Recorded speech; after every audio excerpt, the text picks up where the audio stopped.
नमो तस् भगवतो अरहतो सम्मा सम्बुद्धस्स। नमो तस् भगवतो अरहतो सम्मा सम्बुद्धस्स। नमो तस् भगवतो अरहतो सम्मा संबुद्धस्स। विश्ववंदनीय महाकारुणिक तथागत सम्यक संबुद्ध तथागत द्वारा प्रतिष्ठित आर्य सद्धम्म और तथागत का पवित्र पावन ऐसा भिक्षु संघ प्रथमतः इन तीन रत्नों को त्रिवार वंदन करता हूँ। वैसे ही भारतीय गढ़ने के शिल्पकार बोधिसत्व डॉक्टर बाबा साहब अम्बेडकर जी, जिन्होंने इस भारतवर्ष में धम्म क्रांति का ऐलान किया, उस धम्म क्रांति में मैं अपने आप को समर्पित करता हूँ। वैसे ही मेरे पूजनीय गुरुवर्य जी चंद्रमणि महास्तवीर जी, इनको भी त्रिवार वंदन करता हूँ। और सभी उपस्थित शील संपन्न श्रद्धावान उपासक उपासिकाएं, बालक तथा बालिकाएं, सभी के प्रति मंगल मैत्री मंगल कामना।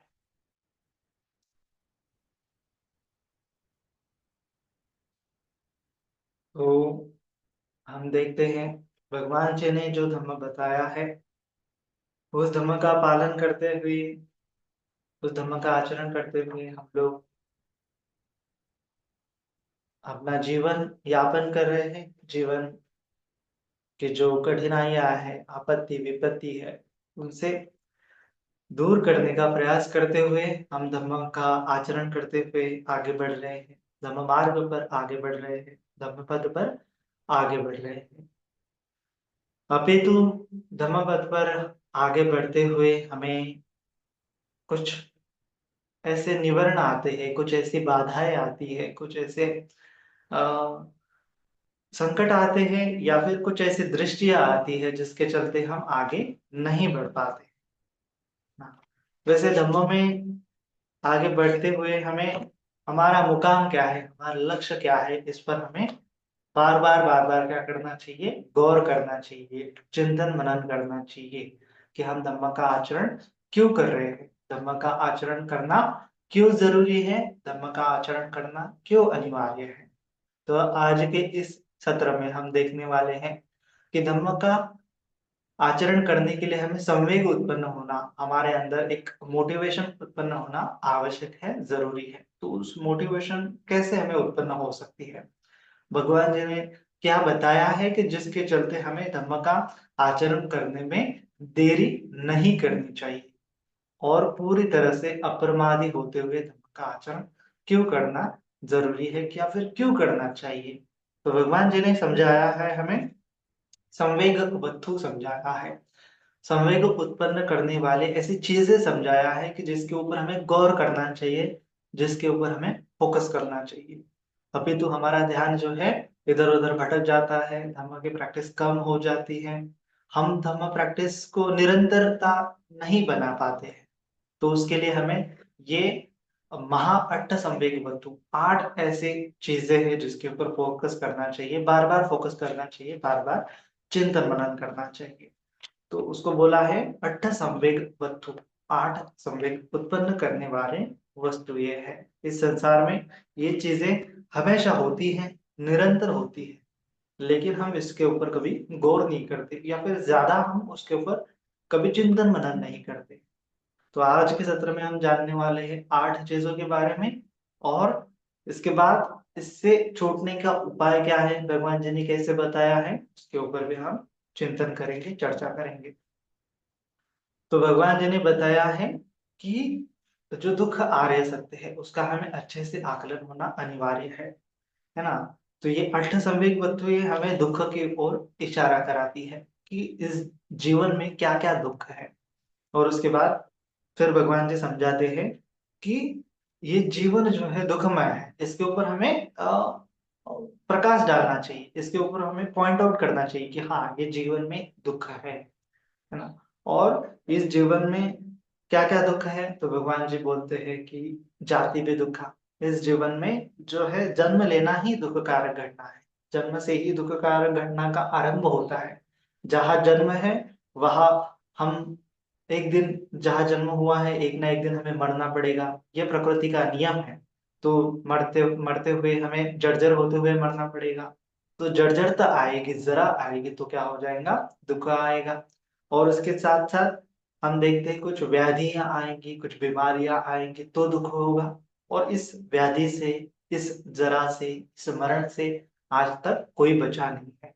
तो हमें फोकस करना चाहिए, हमें हमारे जीवन का चिंतन मनन करना चाहिए कि मैं जीवन जी रहा हूँ, तो उस जीवन में मुझे कभी ना कभी जरा आएगी, बुढ़ापा आएगा, कभी ना कभी व्याधि आएंगे, बीमारियां आएंगी और अंत में मुझे मरना पड़ेगा। और उसके बाद अभी ये चार चीजें हैं। जन्म लेना दुख है, जरा होना दुख है, व्याधि होना दुख है, मरण होना दुख है, मरण आना दुख है। इसके साथ साथ मरने के पश्चात अगर दुर्गति में चले गए, अपाय गति में चले गए, तो अपाय गति में भी क्या है, दुख है। अपाय गति में क्या है, दुख है। तो जो जानवर है, कीड़े मकोड़े हैं, हम देखते हैं हमारे आजू बाजू में, अभी ठंडी का मौसम चल रहा है, जानवर जो कुत्ते बिल्लियां हैं, जो रास्ते पे रहते हैं, रास्ते पे उनका जीवन हम देखते हैं ठंडी से कुड़कुड़ाते रहते हैं। ना उनको कोई ख्याल रखता है, अलग प्रकार की व्याधि होती है, उनको कोई मारता है, कोई पीटता है ना। इस प्रकार से उनका जीवन क्या है, कष्टमय है ना, आपदा विपदा पूर्ण है। तो ऐसे जीवन में अपाय गति में क्या होता है, दुख ही दुख होता है। तो भगवान जी ने बोला है कि इस दुख को हमें समझना चाहिए। उसके बाद बार बार हम जन्म ले रहे हैं, ये हमारा एक जन्म नहीं है, या फिर ये हमारा अंतिम जन्म नहीं है। हमने कितने सारे जन्म लिए हैं, अतीत में जन्म लिए हैं, भूतकाल में जन्म लिए हैं, भविष्य काल में हम जन्म लेंगे। ये निरंतर चक्र है जन्म मृत्यु का, इसको समझना चाहिए, इसके ऊपर हमें फोकस करना चाहिए। ये दुख, हर ये संसार दुख से घिरा हुआ है, इस संसार में हर पद पर दुख है, लेकिन हम उसके ऊपर कभी गौर नहीं करते, है ना। हम क्यों नहीं गौर करते, तो भगवान जी ने बोला है कि हम प्रमाद में गिर जाते हैं। प्रमाद में गिरने के कारण हम इस दुख को देख नहीं पाते। संसार में कितने सारे लोग हैं, वो ऐसे मत मान्यता वाले हैं कि जो जैसे पुराने जमाने में भगवान जी के समय में अजित केस कंबली था, वो उसकी मतधारा थी कि खाओ पियो और मजे करो, ना तो मरने के बाद जीवन है, ना तो जन्म है, ना तो मृत्यु है, ये ही जीवन है, यही अंतिम जीवन है। ऐसे मत मान्यता वाले लोग थे। और आज भी हम देखते हैं कि ऐसे मत मान्यता वाले लोगों की संख्या बढ़ रही है। खाओ पियो और मजे करो, यही अंतिम जीवन है, कुछ लेना देना नहीं है, ना तो सुगति है, ना तो दुर्गति है, ना मुक्ति का कोई उपाय है। इस प्रकार से जो नत्थि का दृष्टि बोला है, नास्तिक दृष्टिकोण हुआ है। तो ये नास्तिक दृष्टिकोण क्यों बढ़ जाता है, एक तो अप्रमाद के कारण, सॉरी, एक तो प्रमाद के कारण। प्रमाद में हम क्या हो जाते हैं, भूल जाते हैं कि इस जीवन में दुख है ना। तो इसको मद भी बोला है, इसको नशा भी बोला है कई बार। तो मद का क्या होता है कि हमें कभी होती है, हम अभी हमारे जीवन को देखते हैं तो हम अभी यौवन अवस्था में है, यौवन अवस्था में है, हमारे पास आरोग्य है, हमारे पास अच्छा खासा जीवन भरा पड़ा हुआ है। तो इस ये तीन प्रकार के मद बोले हैं, यौवन का मद है, आरोग्य का मद है, और उसके बाद जीवन का मद है। इसके चलते हम देख नहीं पाते कि हमारे जीवन में कई दुख आएगा। हम ये सोचते हैं कि निरंतर ऐसा ही रहेगा, है ना, मेरा जीवन है, मेरा घर परिवार है, अच्छे, मैं क्या कर रहा हूँ, एकदम कंफर्टेबल लाइफ जी रहा, कंफर्टेबल जीवन जी रहा। तो ये कंफर्टेबल जीवन जो है मेरा ऐसा ही रहेगा, ऐसे हम सोचते हैं। लेकिन भगवान जी ने बोला है कि ये केवल क्या है, आपका वहम मात्र है। जीवन हर पल एक जैसा नहीं रहने वाला है। आपके जीवन में कभी ना कभी जर्जरता आएगी। अभी आपके हाथ पैर में बल है, लेकिन जब बुढ़ापा आएगा तो हाथ पैर में बल नहीं रहेगा। अभी आपका आरोग्य अच्छा है तो आपको लगता है कि मुझे व्याधि का दुख नहीं हो रहा है, लेकिन जब कभी आपको बीमारी घेर लेगी तो वो व्याधि का दुख भी आपको आपको उत्पन्न होगा। और ये जीवन का जिसका आपको घमंड है, ये जीवन न जाने कब खत्म होगा, लेकिन आप समझ नहीं पाते, क्योंकि इस मद के कारण, इस प्रमाद के कारण। तो प्रमाद के चलते हम इस जगत में दुख का आर्य सत्य का बोध नहीं कर पाते। तो इसीलिए भगवान जी ने बोला है कि बार बार ऐसा चिंतन मनन करना चाहिए, 8 चीजों का चिंतन मनन करना चाहिए, ताकि हमें इस संसार जगत का दुख जो है नजर आए। जब तक ये दुख का नजर नहीं आएगा, तब तक इससे मुक्ति का उपाय माना भी संभव नहीं है। तो इसीलिए 8 चीजों का बार बार चिंतन मनन करना चाहिए कि हाँ, मुझे ये जीवन मिला है, मुझे अलग प्रकार की व्याधि होती है तब मैं पीड़ित हो जाता हूँ। बूढ़े बुजुर्ग लोग हैं, वो भी क्या है, कठिनाई से जीवन जीते हैं। उसी प्रकार से मुझे भी कभी बुढ़ापा आएगा, मेरा भी जीवन कठिन हो जाएगा, दुख आएगा, लोग कर्राते हुए मरते हैं, तो मुझे भी एक दिन मरना है। तो इस प्रकार से जाति, जरा, व्याधि, मरण का बार बार चिंतन मनन करना चाहिए कि किस प्रकार से जीवन में दुख है और मैं इस दुख से बचने वाला नहीं हूं, तो मुझे जल्दी करनी चाहिए। इसलिए जल्दी करनी चाहिए क्योंकि भगवान ने दुख मुक्ति का रास्ता बताया है ना।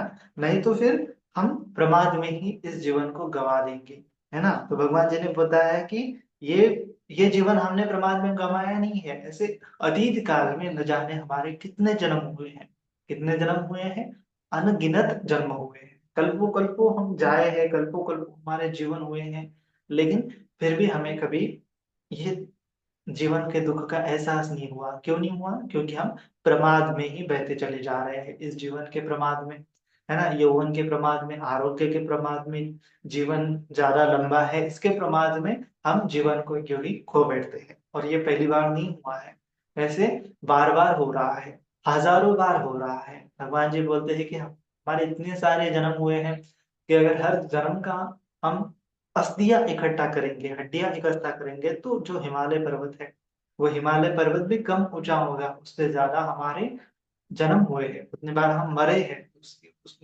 उससे ज्यादा हमारे कंकाल बने हुए हैं एक सत्व के। ऐसे सभी सत्वों के इतने सारे जन्म हुए हैं, सभी सत्व ये अनंत काल से जन्म ले रहे हैं, मृत्यु पा रहे, जन्म ले रहे, मृत्यु पा रहे, जन्म ले रहे, मृत्यु पा रहे, फिर भी ये दुख चक्र कभी खत्म नहीं होने वाला है। तो इस प्रकार से भगवान जी ने बोला है कि अतीत अतीत में जितने जन्म हुए, ऐसे ही भविष्य में अनगिनत हमारे जन्म होंगे, और बार बार वही जीवन, बार बार वही मरना, बार बार वही दुख, बार बार वही जर्जरता, बार बार वही कठिनाइयां। इस प्रकार से ये जीवन का चक्र है। तो इस प्रकार से जाति, जरा, व्याधि, मरणम, ये 4 चीजें हैं। उसके बाद अतीत काल में जन्म का संसरण, 5वीं चीज क्या है जिसके ऊपर हमें फोकस करना चाहिए, कि अतीत काल में मेरे अनगिनत जन्म हुए हैं। ये एक चीज है जिसके ऊपर हमें चिंतन मनन करना चाहिए। और छठी चीज है कि भविष्य काल में भी मेरा ऐसे न जाने कितने जन्म होंगे, और यही सिलसिला हर बार होगा। जो मेरी चाहत है, जो मेरी कामनाएं है, वो हर बार होगी, और ये कभी संतुष्टि होने वाले नहीं है। मुझे कभी बनना होता है, राजा बनना होता है, मेरी इच्छा जागती है कि मैं अमीर बन जाऊं, मेरी इच्छा जागती है कि मैं खूबसूरत बन जाऊं, मेरी इच्छा जागती है कि मैं कोई मंत्री बन जाऊं, कोई बड़ा पद प्राप्त कर लूं। तो ये इच्छा हर बार आपके मन में आती ही है, किसी ये चीज को पाऊं, वो चीज को पाऊं, ये चीज का स्वाद लो, उस चीज को देखो, उस चीज को भोगूं, ये बार बार हमारे मन में उत्पन्न होता है ना। लेकिन ये चीजें हमने कितनी बार न जाने कर चुके, है ना, न जाने कितनी बार हम ये कर चुके हैं, न जाने कितनी बार हम राजा बन चुके हैं, और ऐसे ही हमारे हाथ खाली के खाली रह चुके हैं। जो जो सिकंदर सम्राट की हम कहानी देखते हैं कि जो सिकंदर सम्राट था जिसने पूरा यूरोप जगत को जीतने की चेष्टा करते हुए पूरा यूरोप जीत लिया था, और फिर वो आधा पृथ्वी पर उसने राज्य जीत लिया था, लेकिन फिर भी वो मरते समय में उसने क्या किया था, अपने मंत्रियों को बोला था कि मुझे मरते समय क्या करना चाहिए, जब मेरा यात्रा निकलेगी, मरने की यात्रा निकलेगी, अंतिम संस्कार की यात्रा निकलेगी, तो उस समय में मेरे हाथ जो है कफन से ऐसे बाहर निकाल देना, और ऐसे खुले छोड़ देना कफन से बाहर, ताकि लोग देख सके कि इतना बड़ा सिकंदर जो जगत को जीतने की इच्छा आकांक्षा लिए था, हाथों में हरदम तलवार लिए था, पूरे जगत को हाथों में मुट्ठी में लेने की सोच रखता था, वह मरते समय भी कैसे जा रहा है, खाली हाथ जा रहा है, कुछ नहीं लेके जा रहा है। तो यही जीवन है, कितनी भी इच्छा अभिलाषाएं कर ले, लेकिन खाली लास्ट में, अंत में हमारे हाथ खाली के खाली रहने वाले हैं, है ना। तो बहुत बार हम सोचते हैं कि मेरी ये इच्छा आकांक्षा पूरी हो जाए, उसके बाद मैं ये करूंगा, ये इच्छा आकांक्षा पूरी हो जाए, उसके बाद मैं धम्म की प्रैक्टिस करूंगा। तो ये इच्छा आकांक्षाएं हमारी कभी पूरी होने वाली नहीं है। ये हमने हर बार ऐसा किया है और हर बार हम चूकते आ रहे हैं। हर बार कितने न जाने बुद्ध हुए हैं, 28 बुद्ध का उल्लेख है, 28 बुद्ध हो चुके हैं, लेकिन फिर भी हम मुक्त नहीं हुए, क्योंकि हर बार हम चूक रहे हैं। हर बार हम धम्म प्रैक्टिस से बच रहे हैं, धम्म प्रैक्टिस से विचलित हो रहे हैं। क्यों? प्रमाद में जा रहे हैं, इच्छा आकांक्षाओं के पीछे जा रहे हैं। तो कितनी बार हम राजा बन चुके हैं, कितनी बार हम गृहपति धनवान बन चुके हैं, कितनी बार हम सौंदर्यवान बन चुके हैं, लेकिन उसका अर्थ ही क्या बचता है ना। हर बार हम मरे हैं, हर बार हम मरे हैं, हर बार हम मरते आ रहे हैं, और आगे भी वही होगा, यही साइकिल बार बार रिपीट होगा। तो उससे अच्छा यही है कि हमें इसका चिंतन मनन करना चाहिए कि कितने बार मैं जन्म ले रहा हूँ, है ना। तो जब ये एहसास होता है, तब रियलाइजेशन आ जाता है कि हाँ, ये बार बार हो रहा है। ये इसीलिए जो जिनको पुब्बे निवासानुसति का ज्ञान उत्पन्न होता है कि पूर्व जन्म वो देख लेते हैं, तो जान लेते हैं, पूर्व जन्म देख लेते हैं तो जान लेते हैं कि जिस चीज की मैं कामना कर रहा हूँ, न जाने कितनी बार मैं वो चीज कर चुका हूँ, भोग चुका हूँ, और फिर भी कुछ संतुष्टि मेरे हाथ में नहीं आई है। इस संसार में कुछ भी संतुष्टि लायक चीज नहीं है जो आपको परिपूर्ण संतुष्ट कर चुके, है ना। इसीलिए इस संसार की जो तृष्णा है, आसक्ति है, जो भोग विलास की इच्छा है, उसको त्यागना ही क्या है, श्रेष्ठतम है, ऐसा भगवान जी कहते हैं। तो इसीलिए बार बार चिंतन मनन करना चाहिए कि अपाय में कितनी बार मैं जन्म लिया है, तो जन्म लिया है तो एक कुशल कर्म किए होंगे, कभी कभी अकुशल कर्म किए होंगे तो दुर्गति में जाता हो, नरक लोक में कभी गया हुआ होगा, कभी असुर लोक में, कभी प्रेत लोक में, है ना, कभी जो तिरछान लोक में, जानवर के लोक में हर बार मैं गया हुआ होगा। तो इतने सारे अनगिनत जन्मों का परिणाम क्या निकला है? कुछ भी नहीं निकला है, हाथ खाली के खाली गए हैं। तो इस प्रकार से भविष्य में भी ऐसा होगा, न जाने कितने जन्म होंगे, न जाने वही बार बार की चेष्टा कि मैं योग पालूं, इस पद को पालूं, इस चीज को भोग लूं, उस चीज का सेवन कर लूं। इस प्रकार से क्या हो जाएगा, ये इच्छा, ये निरंतर हमें इस संसार में, ये तृष्णा हमें इस संसार में घुमाती फिराती रहेगी, घुमाती फिराती रहेगी, लेकिन फिर भी हाथ में कुछ बचेगा नहीं। तो इस प्रकार से हमें चिंतन मनन करना चाहिए। तो ये पांचवा क्या होता है, अपाय गति का दुख है। छठा होता है कि गतकाल के जन्मों का संसरण को याद करना है। सातवां है कि भविष्य काल में जितने हमारे जन्म होंगे उसमें हमें याद करना है, बार बार यही होने वाला है। तो इस प्रकार से जब जन्म होगा तो दुख वहां पे आएगा, ऐसा हमें चिंतन मनन करना चाहिए। उसके बाद आठवां है अट्ठ संवेग वस्तु में, आठवीं चीज है कि आहार के खोज में मिला हुआ दुख, है ना। कि आहार की खोज में दुख जो मिलता है, वह उसके ऊपर भी हमें फोकस करना चाहिए। कैसे दुख मिलता है कि जो चीज वो जो जानवर है वो क्या करते रहते हैं, सभ्य सत्ता आहार तेटिका, भगवान जी ने बोला है कि सभी सत्व जो है आहार पे स्थित है। यह प्रकृति का सबसे पहला सत्य है। प्रकृति का जो 10 क्वेश्चन बताया है, 10 प्रश्न बताए हैं, तो उसमें एक नामांकित एक चीज क्या है कि जो संसार में है ही है, क्या है कि जो सत्व है, कौन सा भी सत्व हो 31 लोक में, चाहे अपाय गति हो, चाहे मनुष्य लोक हो, चाहे देवता लोक हो, चाहे ब्रह्म लोक हो, सभ्य सत्ता आहार तेटिका। आहार के अलावा वह जीवित नहीं रह सकते, है ना। तो इसीलिए ये आहार पाने का भी एकमात्र एक अलग प्रकार का दुख है ना। आहार के खोज में मिला हुआ दुख भी अलग प्रकार का दुख है। हम देखते हैं जो चिड़िया है, चिड़िया का बच्चा है, वो खुद से दाना नहीं खाता, उसकी चिड़िया जो आती है दाना खोजने के लिए जाती है दूर दूर, और वहां से वो दाना लेके उस बच्चे को खिलाती है। छोटा बच्चा होता है, चाहे पशु का बच्चा हो, चाहे इंसान का बच्चा हो, आहार का सेवन नहीं कर सकता है। आहार ना मिले तो रोता है ना। उसकी मम्मी उसको कब दूध पिलाएंगे, कब उसको खाना खिलाएंगे, रोता है। वो अपने खुद से हाथ से कभी खा नहीं सकता। तो यह आहार का दुख बचपन से शुरू होता है। बड़े हो जाते हैं, बड़े हो जाते हैं तो मतलब काम धंधे में लग जाते हैं, बिजनेस में लग जाते हैं, तो न जाने बिजनेस के चर्चा सिलसिले में क्या क्या करना पड़ता है। कभी कभी झूठ बोलना पड़ता है, कभी किसी को ठगना पड़ता है, है ना, न चाहते हुए भी किसको किसी का निवाला छीनना पड़ता है। कितनी बार ये करना पड़ता है, और जगह जगह पे किसी को दोष देना पड़ता है। दूसरा भी इस रोटी के लिए आगे बढ़ रहा है तो हमें कभी कभी उसकी रोटी छीननी पड़ती है। इस प्रकार से क्या होते हैं, आहार के लिए ये पूरा संसार क्या हो रहा है, एक दूसरे से लड़ रहा है। मेरे पास ज्यादा धन होना चाहिए, मेरे पास ज्यादा आहार होना चाहिए, मैं एकदम आहार आहार पाने के लिए ज्यादा मुझे कष्ट ना मिले, इसके लिए धन का संचय करता है, इसके लिए शील भंग करता है, न जाने कितनी कितनी करामतें करता है, न जाने कितनी कितनी कसरत करता है, लेकिन फिर भी दुख जो है मिटाए नहीं मिटता है ना। हर बार एक दो रोटी खाते हुए हमें भूख तो एक दो रोटी की होती है, लेकिन ये एक दो रोटी हमें कितना भगाती है, इसके ऊपर हमें चिंतन मनन करना चाहिए, है ना। ये एक रोटी मुझे कितना कितना भगाती है, क्या क्या पापड़ बेलने पड़ते हैं, क्या क्या करना पड़ता है ना। तो इस प्रकार से आहार की खोज में भी दुखी होते हैं, जानवर भी दुखी होते हैं और मनुष्य लोग भी दुखी होता है। जानवर में तो और ज्यादा दुख है, प्रेत योनि में तो आहार बहुत कम मिलता है ना।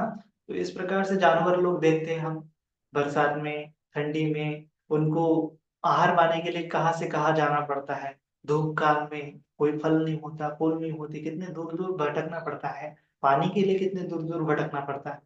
और जो जंगल के जानवर देखते हैं, शेर भी उसी तालाब में पानी पीने के लिए आता है, वो हिरण भी उसी तालाब में पानी पीने के लिए आती है। तो कितना डर रहा रहता होगा उस हिरण को पानी पीते वक्त कि कहीं शेर ना झपट ले मुझे, कहीं मैं मर ना जाऊं। तो ऐसा हर प्राणी के भीतर डर, हर प्राणी के भीतर एक, है ना, मृत्यु का डर, और ये दुख, ये पीड़ा, कभी सुकून नहीं जीवन में। तो इस प्रकार से ये प्राणियों का योनि है, तिरछा योनि है, अपाय की, अपाय का दुख है। उसी प्रकार से मनुष्य का भी अपना आहार के पीछे भागता रहता है, धन को संजोए रखता है, धन कमाता है, फिर ये धन कोई और ले नहीं जाए, चोर नहीं चुरा ले जाए, है ना। कोई राजा या फिर शासन जो है मेरे रेट ना डाल दे मेरे कमाई पर। कोई कोई कभी बार क्या होता है कि हमारे बच्चे अच्छे नहीं नहीं अच्छे बच्चे नहीं हुए, तो ये बच्चे मेरे धन का क्या कर दे, गलत तरह से उपयोग ना कर ले, धन को ना उड़ा दे जाए, मैंने इतने अच्छे से मेहनत से कमाया है। इस प्रकार से धन संचय करने के बाद भी उसके मन में चिंता रहती है, परेशानी रहती है, दुख रहता है। तो ये दुख है, आहार पाने का, आहार की खोज में मिला हुआ दुख। ये 8 प्रकार के दुख भगवान जी ने बताया है, इसको बार बार देखना चाहिए। और ये हमें एक जन्म की बात नहीं है, ये हर जन्म में हो रहा है ना। हर जन्म में ये दुख मिल रहा है, चाहे राजा क्यों ना हो। राजा राजा हमें लगता है कि हम राजा बन जाएंगे तो बड़े खुश रहेंगे, बड़े खुशहाल रहेंगे, सुख से रहेंगे, लेकिन राजा को भी डर सताए रहता है कि कोई उसको मार ना दे। कभी कभी तो राजा का मंत्री ही उसको मार देता है, हमने इतिहास पढ़ा है, कैसी कितनी घटनाएं हैं। राजा की रानी उसको मार देती है, राजा का बेटा उसको मार देता है। हर बार राजा को डर सताया रहता है कि कोई मेरे खाने में तो विष नहीं मिलाता है, रात में मैं अच्छे से सो रहा हूँ तो मेरे सिपाही ही मेरे विरुद्ध आके मुझे मार ना डाले। इस प्रकार से वो अशांति में, बेचैनी में जीता है। तो ये सुख बहुत क्या है, दुर्लभ है ना। सुख से जीवन जीना, कंफर्टेबल जीवन जीना क्या है, बहुत दुर्लभ है ना। ये मन में शोक, चिंता, परेशानी, डर, बेचैनी हमेशा चलता रहता है, क्योंकि ये धन हमने इकट्ठा किया है, जो पद हमने पाया है, कहीं वो छीन ना ले कोई, कहीं ये निकल ना जाए, है ना। ये हमें हमेशा समझ लेना चाहिए। तो आहार की खोज में मिला हुआ दुख भी ये दुख है, ये हर जीवन में मिलता है, हर जन्म में मिलता है। तो इन 8 चीजों का बार बार क्या करना चाहिए, चिंतन मनन करना चाहिए, और चिंतन मनन करते हुए संवेग उत्पन्न करना चाहिए कि ये जन्म मृत्यु की ये श्रृंखला है, ये संसार है, बार बार जन्म मृत्यु की ये साइकिल है, इसको मुझे खत्म करना पड़ेगा। और जो खत्म करने का मार्ग भगवान जी ने बताया है, उस भगवान जी के शरण में जाना पड़ेगा, है ना। तो भगवान बुद्ध ने जो धर्म बताया है, यही एकायन मग्गो है कि जो हमें इस जन्म मृत्यु की श्रृंखला से बार बार मुक्त कराएगा, है ना। ये बार बार जन्म हो रहा है, बार बार मर रहे हैं हम, तो इसकी एकमात्र उपाय है ना। तो इसके लिए आपको प्रैक्टिस करनी पड़ेगी, धम्म का प्रैक्टिस करनी पड़ेगी। अप्रमादी होते हुए धम्म को सीखना पड़ेगा, अप्रमादी होते हुए धम्म का आचरण करना पड़ेगा, है ना। तो अगर हम धम्म को सीखेंगे तो भगवान जी ने बोला है कि जो धम्म का आचरण करता है वही इस जगत में सुखी रहता है। है ना। भगवान जी ने दुख के ऊपर तो इंगित किया है, लेकिन दुख से मुक्ति की तरफ भी इशारा किया है कि दुख मुक्ति का रास्ता है धम्म। धम्मचारी सुखम सेति आसमी लोके परम हित। अगर इस लोक में और परलोक में आपको सुख चाहिए तो आपको धम्म का आचरण करना पड़ेगा, है ना। धम्म का आचरण जो भगवान जी ने बताया है, भगवान जी तो लोगों को दुख से मुक्ति कराते, है ना। इस रख रखते संसार में एकमात्र बुद्ध का उत्पन्न होना ही क्या होता है, सुख पूर्वक होता है ना। जो है ना, सुखो बुद्धानुत्पादो सुखा सद्धम्म देशना सुखा संघर्ष सामग्री समगानन तपोसु। कि बुद्ध का उत्पन्न होना सुखकर है इस जीवन में। ना तो कोई आपको ईश्वर आत्मा परमात्मा कोई मुक्त नहीं कराएगा, केवल बुद्ध ही उत्पन्न होने के बाद मुक्ति का रास्ता बताते हैं, और उस रास्ते पे चलते हुए हमें मुक्त होना है। कोई सोचेगा कि मैं किसी ईश्वर आत्मा परमात्मा के शरण में जाऊं और मुक्त हो जाऊंगा, मुझे वो संवार ले। लेकिन ये जो दुख आपको मिल रहा है, क्यों मिल रहा है? अगर कोई ईश्वर आत्मा परमात्मा इतना शक्तिशाली होता जो आपको बचा पाता, तो वो आपको कब का बचा पाता। इतने आपको जन्म मृत्यु लेने की कोई जरूरत ही नहीं पड़ती, है ना। तो इसीलिए भगवान जी ने बोला है कि अत ही अवतरो नातो कोई नातो परोसिया, कि आप ही आपको बचा सकते हैं, कोई किसी का नाथ नहीं होता, कोई किसी को बचा नहीं सकता। आप सोचोगे कि मैं मेरी मेरे बजाय मेरे पुत्र मेरी पुत्री वे धर्म का आचरण करेंगे और मुझे पुण्य मिलेंगे। मेरे पति या फिर मेरी पत्नी धर्म का आचरण करेंगे, मुझे पुण्य मिलेंगे। मेरे माताजी मेरे पिताजी धर्म का आचरण करेंगे, मुझे पुण्य मिलेंगे। तो ऐसा कुछ होने वाला नहीं है। हर एक का अपना पुण्य कर्म कमाना पड़ेगा, हर एक को अपने पुण्य कर्म का विपाक मिलेगा, है ना। और हम देखते हैं कि भगवान जी ने बताया कि कम्मस्य योनि कम्म कम्मस्य कोमि कम्म योनि कम्म बंधु। तो कम्म के द्वारा ही हमें ये योनि मिलने वाली है, कम्म के द्वारा ही हमें ये सुख और दुख मिलने वाला है। तो भगवान जी ने जो दुख मुक्ति का मार्ग बताया है वह क्या है, कि कुशल कर्म करते जाओ, और कुशल कर्म करते जाओगे तो ही दुख से मुक्त हो जाओगे, तो ही इस जाति जरा व्याधि मरण से छूट पाओगे, ये जन्म मृत्यु की श्रृंखला से छूट पाओगे। और इसी जीवन में सुख मिलेगा और परलोक के जीवन में भी सुख मिलेगा। कोई सोचेगा कि मैं निरंतर जन्म ले जाऊं और जन्म लेते लेते लेते एक समय आएगा कि मैं मुक्त हो जाऊंगा, तो ऐसी भी बात नहीं है। भगवान जी ने बताया है बोधि राजकुमार सूक्त में, मध्यम निकाय में, कि कोई कहता है कि 84,000 योनियां हैं, 84 लाख योनियां हैं, उसके पार हो जाने के बाद मुक्त हो जाऊंगा, है ना। जो मक्खली गोसाल भगवान जी के समय में एक तत्वज्ञानी था, वह ऐसी उसकी फिलोसॉफी थी कि हमारे जन्म हो जाएंगे और हम 84,000 जन्म के बाद मुक्त हो जाएंगे। ऐसे भी बहुत सारे लोग सोचते हैं, आज भी सोचते हैं। तो भगवान जी ने कहा कि ऐसा कुछ होने वाला नहीं है। मेरे कितने जन्म हुए हैं, ऐसा एक भी जन्म नहीं है कि जिसमें मैंने कभी जन्म न लिया हो। 84 लाख क्या, 84 करोड़ बार, 84 कल्प बार मैंने जन्म लिया है, लेकिन फिर भी मैं मुक्त नहीं हुआ हूँ, और ना ही कोई ऐसा मुक्त होगा, हुआ हुआ दिखाई देता है। भगवान जी ने बोला केवल 3 लोक में, 31 प्रकार के लोक में केवल 3 लोक में उन्होंने जन्म नहीं लिया है। वो शुद्ध ब्रह्मा होते हैं, जो अनागामी लोग वहां पे जाते हैं, है ना। उसके अलावा कोई नहीं जाता है। तो उस देवता लोक में जन्म लेने का मतलब है कि फिर से संसार में नहीं आना है। लेकिन 84 लाख योनियां हैं, उसमें जन्म लेने के बाद भी मुक्ति संभव नहीं है। तो मुक्ति पाने के लिए आपको प्रयास करना पड़ेगा, आपको शील का आचरण करना पड़ेगा, आपको समाधि का आचरण करना पड़ेगा, और आपको प्रज्ञा की भावना करनी पड़ेगी। ये 3 चीजें हैं। ये आर्य अष्टांगिक मार्ग है जो दुख मुक्ति का मार्ग है। उसका जब तक हम प्रैक्टिस नहीं करेंगे, अभ्यास नहीं करेंगे, तब तक हम दुख मुक्ति की अवस्था पर नहीं जाएंगे। यही एकमात्र रास्ता है। बाकी हजारों रास्ते हैं, वह जो है हमें दुख मुक्ति की तरफ नहीं लेके जाएंगे। और कोई ऐसा फॉर्मूला नहीं है, कोई ऐसा शॉर्टकट नहीं है कि जो आपको दुख से मुक्त कराएगा। आपको ही प्रयास करना पड़ेगा। अत्यधिक भव, अपना जो द्वीप है आपको ही बनाना पड़ेगा इस संसार में, इस डूबते हुए संसार में, इस दुख भरे संसार में आपको अपना द्वीप बनाना पड़ेगा। एक एक आइलैंड बनाना पड़ेगा, एक ऐसा बेट बनाना पड़ेगा कि जिस पर आपको संसार में डूबने की बजाय आपको संसार से तरने का मौका मिलेगा, वहां पे बचने का मौका मिलेगा, इस संसार के परे जाने जाने का मौका मिलेगा। तो कैसे अपना द्वीप बनेंगे, तो भगवान जी ने बताया है कि हमें शील का पालन करना पड़ेगा, समाधि का अभ्यास करने पड़ेगा और प्रज्ञा की भावना को करनी पड़ेगी। आर्य अष्टांगिक मार्ग है, उसके बाद 37 बोधिपाक्ष धर्म है, उसका हमें अच्छे से आचरण करना पड़ेगा, तो ही हम इस जीवन में सुख सुखपूर्वक जिएंगे, अगले जन्म में भी सुखपूर्वक जिएंगे, है ना। तो भगवान जी ने बताया है कि जो निब्बाण है, निब्बाणं परमं सुखम, निब्बाण परम सुख है, उसको पाने के लिए हमें अभ्यास करना पड़ेगा, है ना।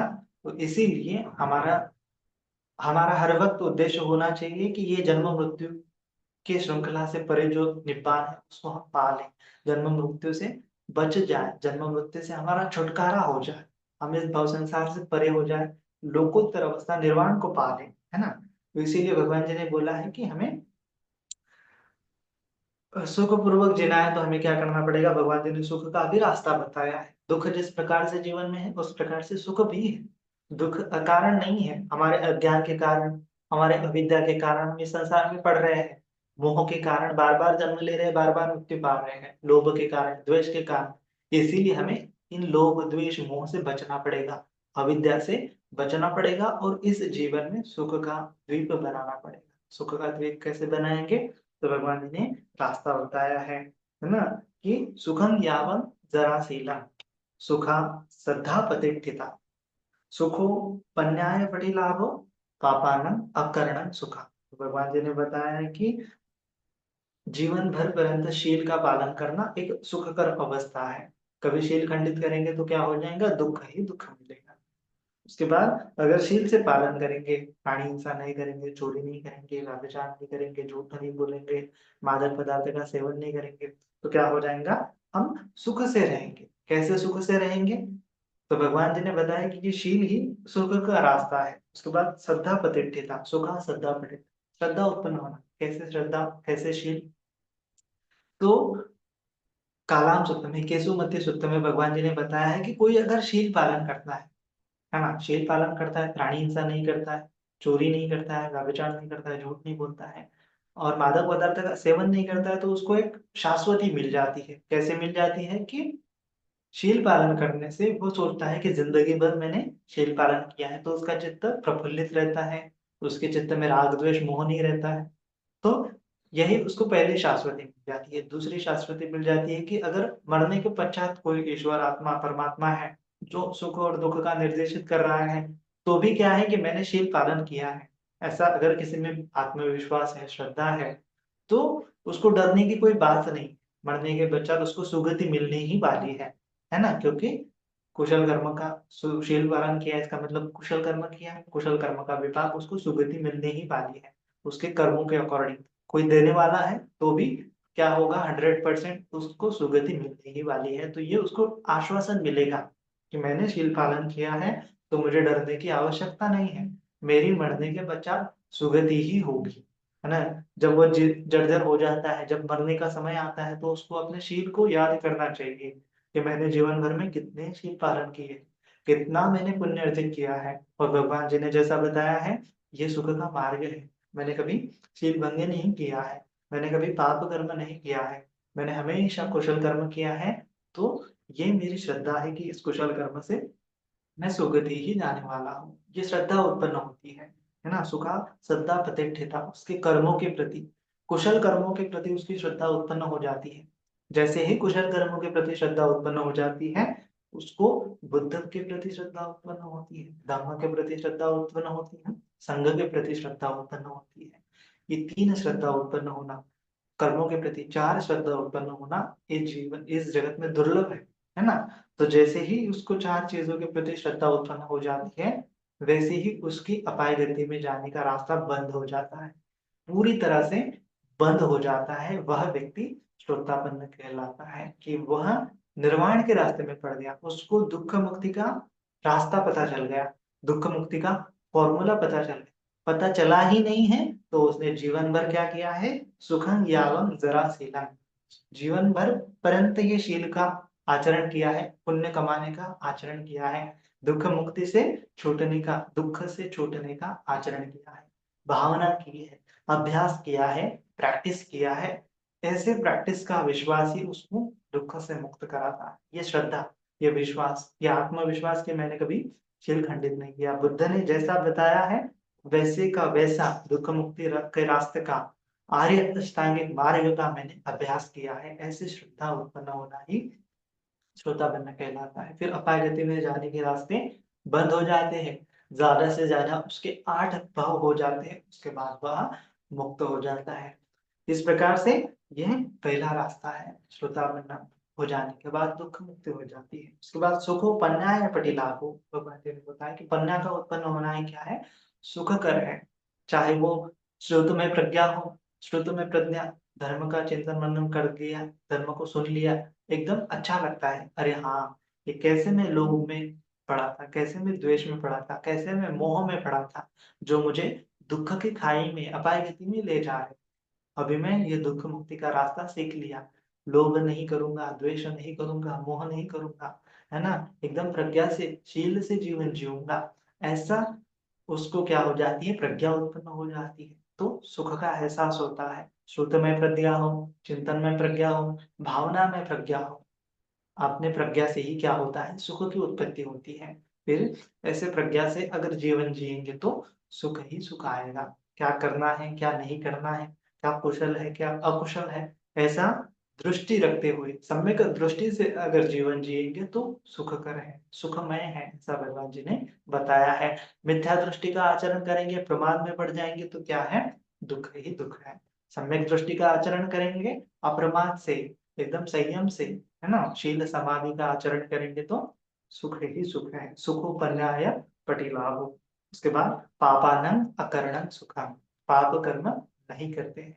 पाप कर्म जो है लोभ से, द्वेष से, मोह से, घृणा से, मत्सर से, अहंकार से वशीभूत होके कर्म नहीं करते हैं, तो पाप कर्म से बच जाते हैं। तो यह अवस्था भी क्या है, सुखकर है।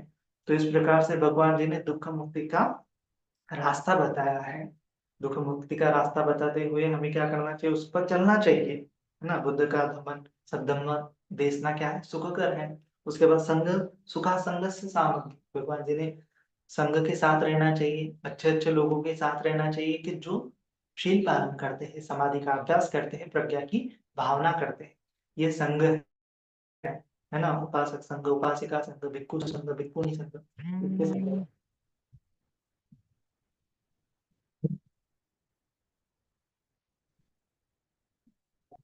तो इस प्रकार से निब्बान को पाने के लिए, दुख मुक्त होने के लिए हमें ये अष्ट संवेग वस्तु का बार बार चिंतन मनन करना चाहिए कि बार बार जन्म लेना है, बार बार व्याधि हो रही है, बार बार जरा हो रही है, बार बार मर रहे हैं, उसके बाद बार बार जन्म हो रहे हैं, बार बार जन्म होंगे, बार बार जो मैं चाहा था वो बार बार पूरा भी होगा, लेकिन फिर भी हाथ खाली के खाली रहेंगे।